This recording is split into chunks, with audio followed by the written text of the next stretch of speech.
Most homes are shown after someone else's life.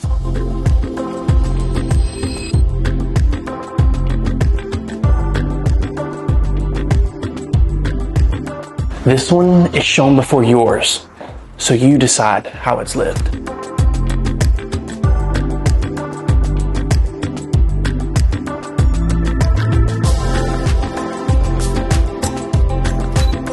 With 2 bedrooms, 2 baths, a layout that's simple, thoughtful, and easy to live in. The primary suite is set apart, designed as a true retreat with double vanities, a walk-in shower, and the kind of space that feels comfortable every day, not just impressive on day one. The second bedroom offers flexibility for guests or family, while the flex space behind French doors adapts to how you live. A home office, hobby room, or a quiet place to close the door and focus. And out back, a pond view that never competes for your attention, but always earns it. Beyond the home, Del Webb offers a lifestyle built around connection and ease. A clubhouse, pools, fitness center, pickleball, and a full social calendar designed for how you actually want to spend your time. And when you want the ocean, you have access to the private ocean club, where mornings start with salt air and afternoons end with the sound of waves. It's not about doing more. It's about having an option to.